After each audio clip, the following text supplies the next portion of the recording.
गणनायकाय गणदैवताय गणाध्यक्षाय धीमहि गुणशरीराय गुणमण्डिताय गुणेशानाय धीमहि।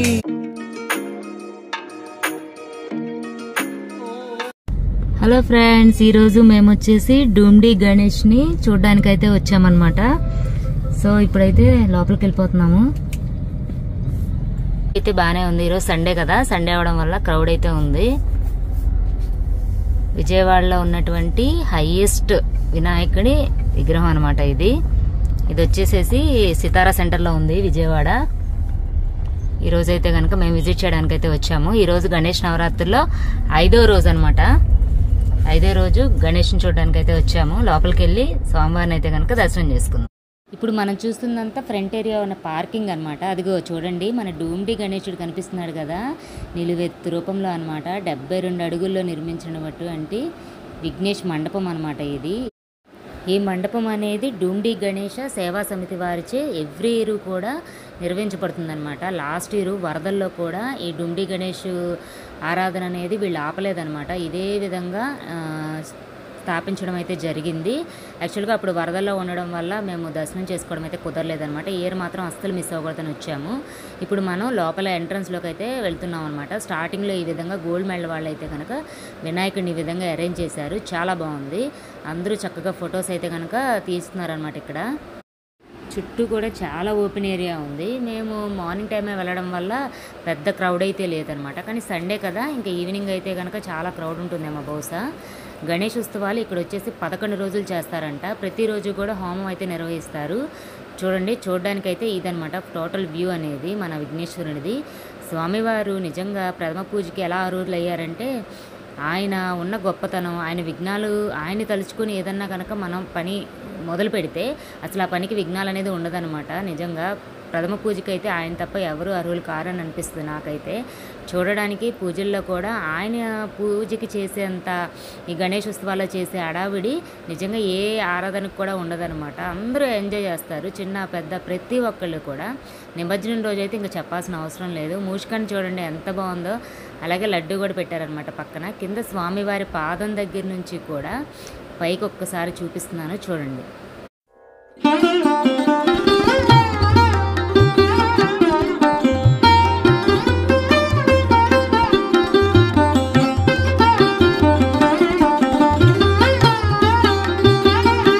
ఇక్కడ పక్కనే అమ్మవారిని కూడా చూడొచ్చు అనమాట. ఒక పక్క అమ్మవారు, ఇంకో పక్క అయ్యవారు అనమాట. మన శివయ్యని కూడా ఇక్కడ దర్శనం చేసుకోవచ్చు. చూడడానికి అయితే విగ్రహాలు అయితే కనుక చాలా నిండుగా ఉన్నాయి అనమాట. ఇది వచ్చేసేసి మొత్తం టోటల్ వ్యూ అనమాట. అంటే ఆ గ్రౌండ్ మొత్తం అనమాట. మధ్యలో అయితే కనుక ఈ విధంగా హోమం అయితే కనుక నిర్వహిస్తున్నారు. ఈ రోజు మేము సండే వెళ్ళాం కదా, ప్రత్యంగిరి అమ్మవారి హోమం అయితే కనుక నిర్వహించారనమాట. తర్వాత అక్కడి నుంచి మేమైతే గనక మన జోజినగర్ లో ఉన్నటువంటి భవానీపురంలో పద్మనాభ స్వామి పోలి విధంగా టెంపుల్ ఆకారంలో అయితే కనుక ఇక్కడ వినాయకుని ఉత్సవాలు అయితే కనుక నిర్వహిస్తున్నారనమాట. అవి చూడడానికి అయితే కనుక నెక్స్ట్ అక్కడికైతే కనుక స్టార్ట్ అయిపోయి వెళ్ళిపోయాము. చూడండి, ఫ్రంట్ వ్యూ అయితే కనుక ఈ విధంగా ఉంది. మన త్రివేంద్రంలో పద్మనాభ స్వామి గదులు ఉంటాయి కదా, నేలమాణిగలు బయటపడ్డాయి కదా, ఆ విధంగా థీమ్ లో అయితే కనుక ఈ టెంపుల్ అయితే కనుక చేశారనమాట. చూడండి, ఇక్కడైతే కనుక మన బోలా శంకరుడు అయితే కనుక ఫస్ట్ దర్శనం ఇస్తున్నాడు బయట. ఈ విధంగా లోపలికి ఎంట్రన్స్ అనమాట. అంటే టెంపుల్ థీమ్ లో మొత్తం కూడా అంతా టెంపుల్ థీమ్ లో ఉంది.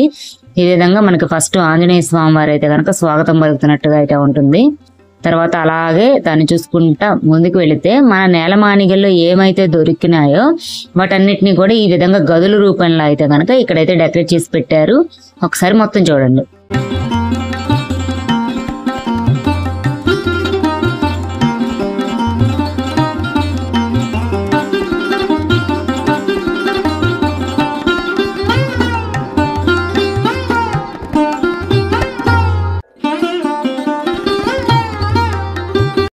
అలా చూసుకుంటూ ముందుకు వస్తే లోపలైతే ఈ విధంగా ఉంటుందన్నమాట. చక్క పద్మనాభ స్వామి మన శేషనాగుపై శయనిస్తున్నట్లుగా, అంటే త్రివేంద్రంలో ఎలా ఉంటుందో అదే విధంగా చక్కగా స్వామివారు ఇలా పడుకున్నట్టుగా ఉంటుంది. మధ్యలో అయితే కనుక విఘ్నేశ్వరుని పెట్టారనమాట. పైన శివలింగాకారం, అలాగే పంచనాగులు కూడా కనిపిస్తాయి అనమాట. చూడడానికి చాలా బాగుంది. డెకరేషన్ కూడా చాలా వండర్ఫుల్ గా ఉంది. పిల్లలు వస్తే మాత్రం మంచిగా ఎంజాయ్ చేస్తారండి. ఎందుకంటే పక్కన స్వామివారి వృత్తాంతం తెలిపే చక్కగా శాండ్ తో కూడా చక్కగా ఆర్టిఫిషియల్ గా అరేంజ్ చేశారనమాట. అది కూడా చాలా లుకింగ్ గా ఉంటుంది. పిల్లల్ని తీసుకుని వెళ్ళండి. ఫస్ట్ స్వామివారిని అయితే కనుక దర్శనం చేసుకోండి.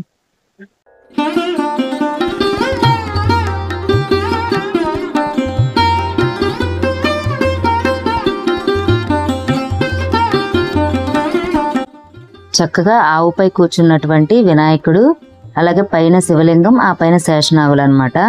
చూడడానికైతే చాలా బాగుంది. పద్మనాభ స్వామి టెంపుల్ థీమ్ లో అయితే కనుక ఈ డెకార్ని అయితే కనుక చేశారనమాట. చూడండి, కింద మూషికాలు కూడా చిన్న చిన్నవి భలే ఉన్నాయి చూడడానికి. జయ విజయల్ని అయితే కూడా మనం ఇక్కడ చూడొచ్చు అనమాట.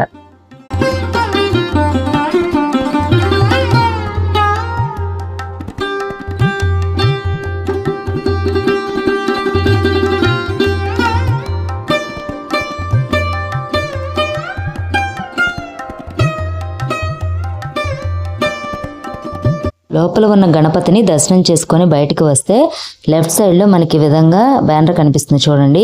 వినాయకుని జన్మచరిత్ర తెలిపే విధంగా శాండ్ తో అయితే గనక ఈ విధంగా చక్కగా ఈ ఆకృతులను అయితే గనక ఇలా ఏర్పాటు చేశారు.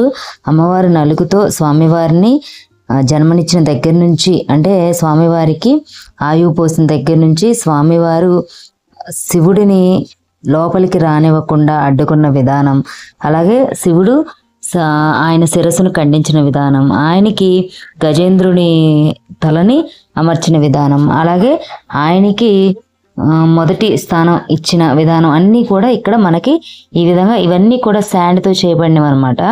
చూడ్డానికైతే చాలా బాగున్నాయి.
ఇదండి ఈరోజు మన వీడియో మీకు నచ్చింది అనుకుంటున్నాను.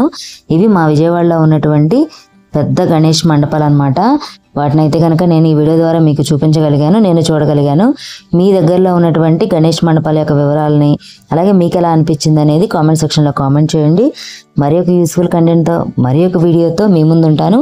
Keep watching smart Priya with ma'am.